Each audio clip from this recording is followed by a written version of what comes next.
Hello everyone, this is Palak and आज हम आपके साथ लेकर आए हैं जो हमारा क्लास 8 है उसका सोशल स्टडीज़ का चैप्टर नंबर 1 के notes. Let's begin. Natural resources and their use, जो कि आपके चैप्टर का नेम है। सो हमारे पास first of all first question mention हो सकता है, when does nature become a resource. Nature जो है वो रिसोर्स कब बन जाता है। यहाँ पर गिवन है nature includes all living things. जो नेचर है उसके अंदर लिविंग थिंग्स इंक्लूड होती हैं, for example plants, animals, humans. And non living things में हमारे पास है water, air, minerals and many more.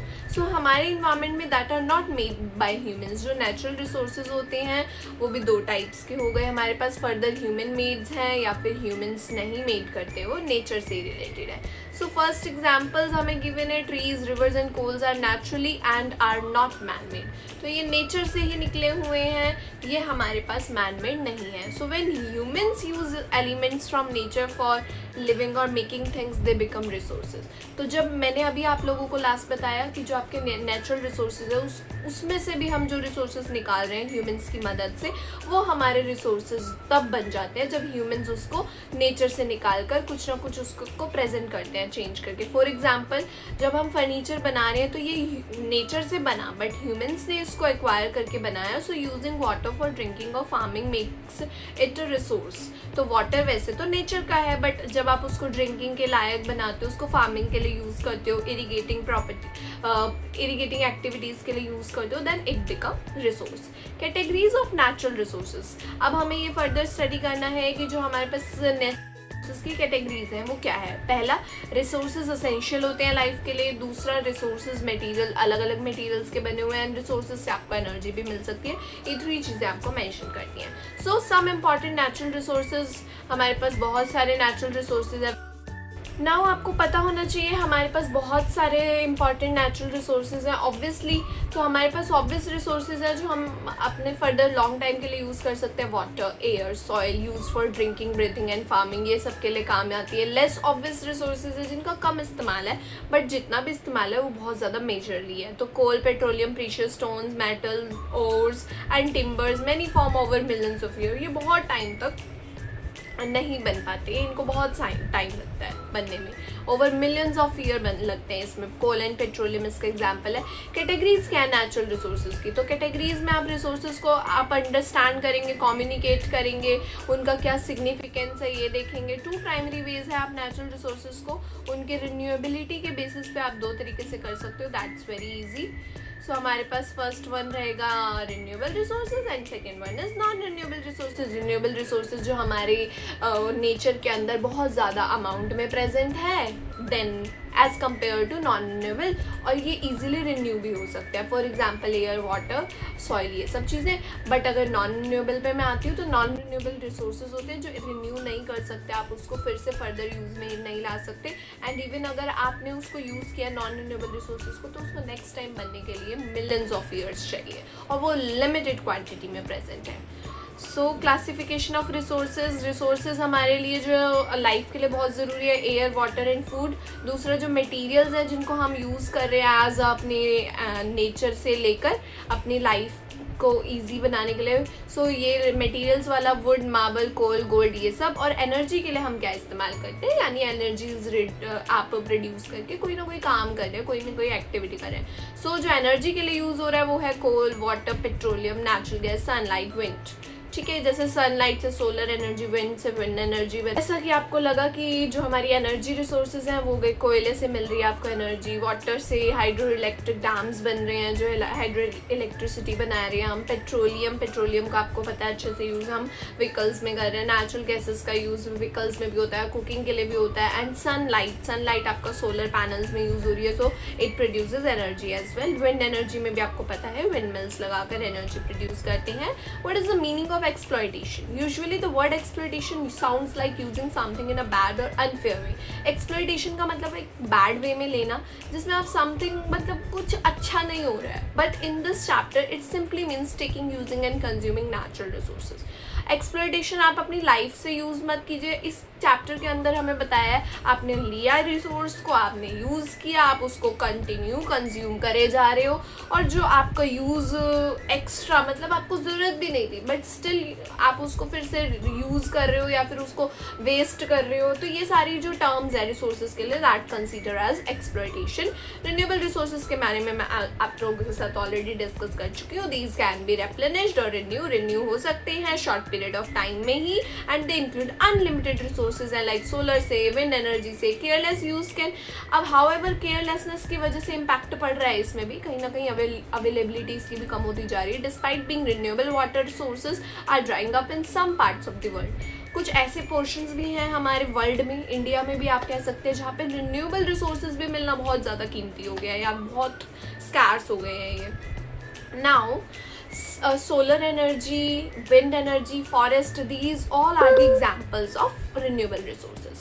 Now let's move to the non-renewable resources. These are natural resources that form over a very long period of time and can't be replenished quickly, नहीं use हो सकते, आप उसको renew नहीं कर सकते, and आप इसको इतना ईजीली रिन्यू नहीं कर सकते, and even they are present in limited quantity, तो वो भी आपको ध्यान रखना है। फॉर एग्जाम्पल फॉसिल फ्यूल्स हैं, कोल एंड पेट्रोलियम में ही हो गए हो, एंड मिनरल्स एंड मेटल्स है, फॉर एग्जाम्पल लाइक आयरन है, कॉपर है, गोल्ड है, एल्यूमिनियम, सिलिकॉन, जो ओर्स हमारे आए वहाँ से आपके जो मेटल्स मिनरल्स निकले। So distribution of natural resources and its implications.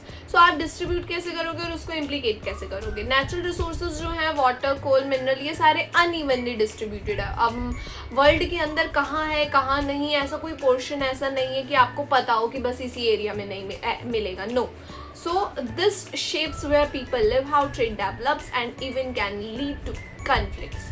तो इसी की वजह से लोगों में आजकल झगड़ा, ट्रेड भी उसी एरिया में होना है, वहाँ पर ही ज़्यादा पॉपुलेशन बस रही है, तो ये सारे फैक्टर्स भी बहुत ज़्यादा डिपेंड करते हैं कि आप कहाँ पर किस तरीके से ट्रेड डेवलप कर रहे हैं, कहाँ फैक्ट्रीज सेटअप कर रहे हैं। तो आपको ये देखना होता है कि रिसोर्सेज उसके नियर बाय मुझे सारे मिल रहे हैं, तब बात बन सकती है।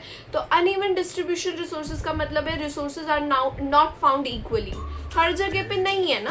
अगर हम किसी आप वर्ल्ड के मैप में जाते हैं, एशियन कॉन्टिनेंट के अंदर सबसे एशियन कॉन्टिनेंट 7 टोटल कॉन्टिनेंट होते हैं हमारे पास, जो एशियन कॉन्टिनेंट है उसके अंदर सबसे ज़्यादा हमारी देखा जा रहा है कि बहुत ज़्यादा अमाउंट में हमारे रिसोर्सेज मिल सकते हैं, ईजिली मिल सकते हैं, इवन बहुत एक्सेसिबल है। Now resources are not found equally everywhere in earth में अलग अलग कंट्रीज़ में अलग अलग पोर्शन में। फॉर एग्जांपल जो हमारे सम एरियाज है मोर रिसोर्सेज कहीं पे, अब जैसे इंडिया के अंदर जो कोयला है वो झारखंड में बहुत ज़्यादा अमाउंट में पाया जाता है, एंड वाइल अदर जगह पे आप देखो तो बहुत कम पाया जाता है। एग्जाम्पल है oil is abundant in some countries but scarce in others. तो हो सकता है किसी कंट्री में ऑयल बहुत ज़्यादा मिलता है और दूसरे में तो बिल्कुल ही नहीं मिलता हो।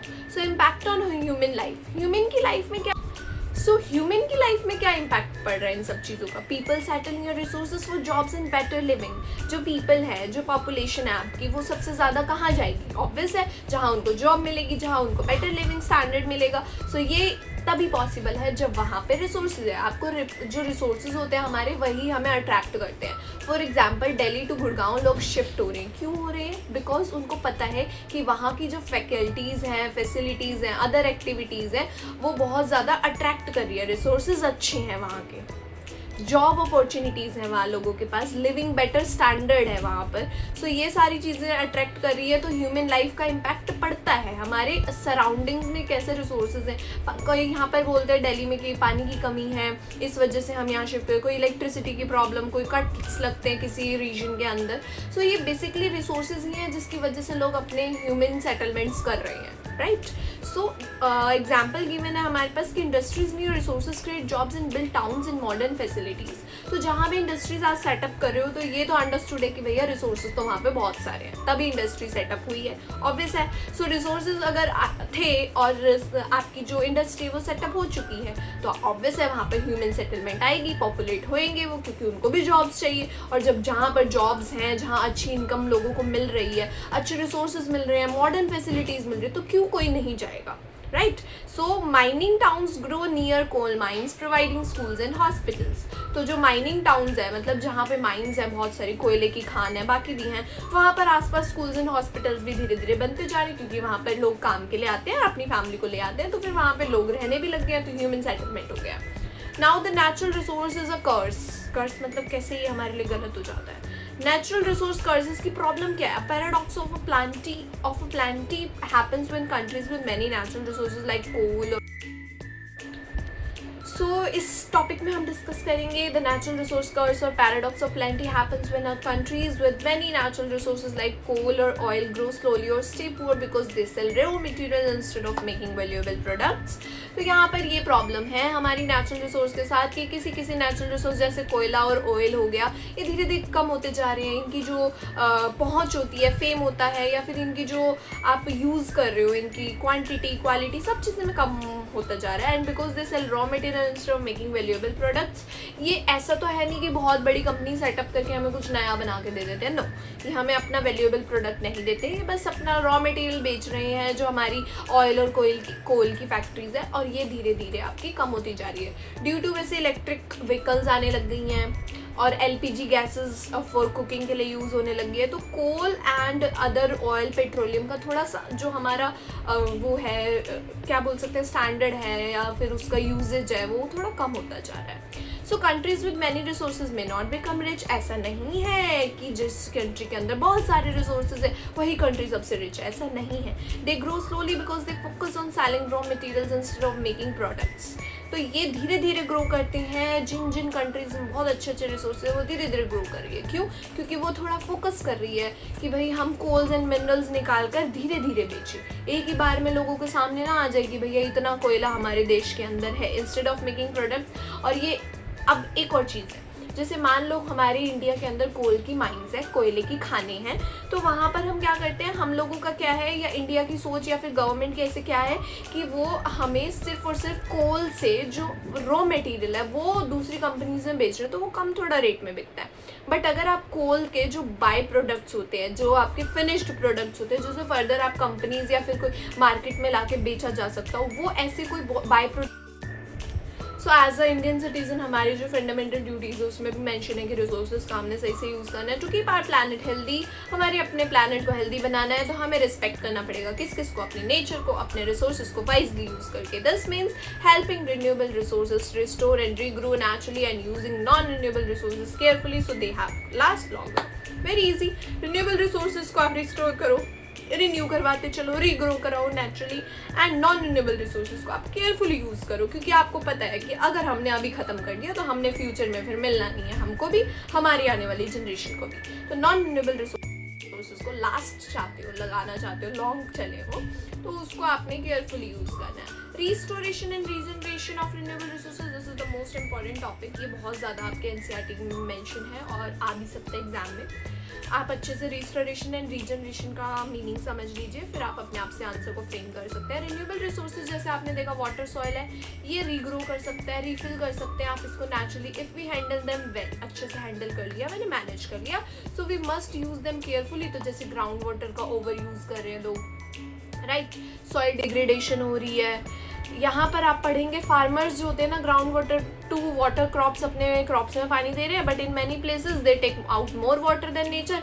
उनको इतनी ज़रूरत नहीं होती जितना वो पानी निकाल लेते हैं ग्राउंड से, and this lowers the water table. इसकी वजह से जो अंदर का अंडरग्राउंड वाटर है वो भैया लेवल गिर जाता है उसका, फिर आपको फर्दर जब यूज़ के लिए चाहिए आपने तो वेस्ट कर दिया खुद का ही। So common practices like rain water harvesting करो, रिवाइविंग पॉन्ड्स करो, रीयूज़ करो वाटर को, और बहुत ज़्यादा केयरफुली से ध्यान से यूज़ करो, जितना चाहिए उतना निकालो। सो सॉइल डिग्रेडेशन है, using too many chemical fertilizers. Soil degradation का मतलब आपको अच्छे से पता है, जो सॉइल है उसका जो फर्टिलिटी है वो कम हो जाती है, वहाँ पर बहुत ज़्यादा प्रॉब्लम ड्यू टू केमिकल्स लगा दिया आपने, फर्टिलाइजर्स, आपने पेस्टिसाइड छिड़क दिए, सॉइल हार्म हो गई एंड टाइल कर दिया। ट्रेडिशनल प्रैक्टिसेस आपकी जो सॉइल को रिस्पेक्ट करती थी वो बहुत अच्छे तरीके से हेल्दी जो मैन्योर्स होते हैं हमारे उनका यूज़ करके सॉइल को फर्टाइल करती थी, तो इतना ज़्यादा हमारा इन्फेक्टेड या फिर केमिकल रिएक्शन नहीं हो पाता था। The case of a cement का क्या केस है? सीमेंट जो है बिल्डिंग्स, रोड्स और ब्रिजेस बनाने के लिए बहुत ज़्यादा असेंशियल है, बट जब इसको बनाने चलो तो वो आपने देखा होगा जो सीमेंट बनाने के लिए आपकी पूरी वो बनाई जाती है बिल्डिंग, उस बिल्डिंग में से बहुत सारा पोल्यूशन निकलता है क्योंकि वो भट्टी पर बनती है। The dust from cement factories harm lungs, उसके अंदर इतनी ज़्यादा डस्ट होती है कि उससे लंग्स में हार्मनेस आ सकती है, प्लांट की ग्रोथ रुक सकती है, वहाँ जो मिट्टी है वो पोल्यूट हो जाती है, एफर्ट्स बहुत लगते हैं इसको बनाने में। सो सेंट्रल पोल्यूशन कंट्रोल बोर्ड ने क्रिएट किया है, अपनी गाइडलाइंस में बताया है कि सीमेंट फैक्ट्रीज को हम ऐसी जगह लगाएंगे जहाँ पे पॉपुलेशन कम है और उसको थोड़ा मिनिमाइज कर देंगे, कम कर देंगे इनके प्रोडक्शन में, and using sustainable material like stone, mud, plant based material इसका यूज़ करेंगे हम, और जो भी हमने चीज़ें वहाँ पे देखी यूज़ की उसको हम रिसाइकल करते चलेंगे। So a case like from Sikkim का है, Pema's family farm in Sikkim faces low crop yields and debts from costly chemical fertiliser. यहाँ पर एक फैमिली का केस बताया हुआ है कि एक फैमिली है सिक्किम की, उसने उनका बेचारे का वो बहुत कर्जा पड़ गया उनके ऊपर क्योंकि उनकी क्रॉप में उनको फ़ायदा नहीं हुआ। They switch to organic farming में चले गए। थोड़ा हार्ड था स्टार्टिंग में बट भैया सक्सेस हुआ बहुत, क्योंकि फैमिली स्विच कर गई, उन्होंने सारा कुछ जो अपने फर्टिलाइजर खरीदने के पैसे उससे बढ़िया कंपोस्ट बना लिया घर पे ही, पेस्ट रेपेलेंट्स में नीम और गार्लिक डालने लग गए, पेस्टिसाइड्स भी नहीं खरीदना पड़ा, and started growing multiple crops पूरे साल में। अबाउट 5 साल के अंदर अंदर बहुत अच्छी हो गई इनकी खेती। Responsible and judicious uses of resource. अगर आपने नॉन रिन्यूएबल रिसोर्सेज लाइक कोयला है, सीमेंट है, ये सब रिप्लेस करना है तो we must use them carefully करो भाई, इनको केयरफुली यूज करो जब तक कि आपको लगता है कि हमारे पास और कोई ऑल्टरनेटिव्स नहीं आए। So we need to make the switch to, अब नॉन रिन्यूएबल से रिन्यूएबल पे आ जाओ आप। एनर्जी वैसे हम आ भी चुके हैं, आपने देखा होगा हम गाड़ियों में जो हम पेट्रोल वगैरह डीजल यूज करते थे वो नॉन रिन्यूएबल का पार्ट था, बट अब हमारे पास क्या है, इलेक्ट्रिसिटी या जो जनरेट हो रही है, चाहे किसी भी मेथड से हो, विंड से हो, सोइल आपका सन से हो रही है या वाटर से हो रही है, उस इलेक्ट्रिसिटी से हमारे व्हीकल्स रन कर रही हैं।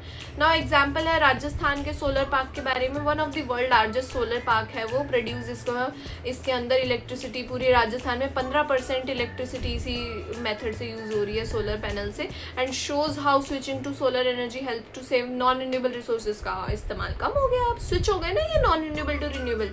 Now international solar alliance ISA को देखिए, इंडिया की लीडरशिप इन रिन्यूएबल एनर्जी, क्या क्या इन्होंने स्टेप लिए। International solar alliance is a group of countries that gets lots of sunlight, sunlight से मिलता है, सनलाइट से इनको एनर्जी, मतलब सोलर पैनल से रिलेटेड हो गया। इन्होंने एक कमेटी बिठाई, इट वाज लॉन्च इन 2015 में, इंडिया ने ही किया था और फ्रांस ने मिलकर किया। एंड एम क्या था इनका, सनशाइन रिच नेशन को work together to use solar power का, और क्लीनर और ग्रीनर फ्यूचर के लिए हमने सोलर पैनल्स से solar power, solar electricity generation के लिए ये हुआ था।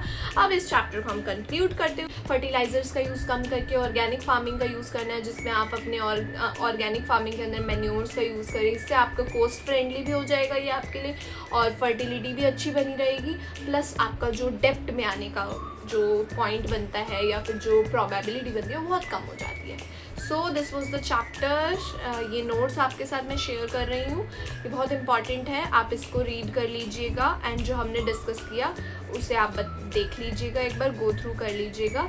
आई थिंक आप सभी को बहुत अच्छे से समझ आया होगा। Thank you everyone, thanks for watching.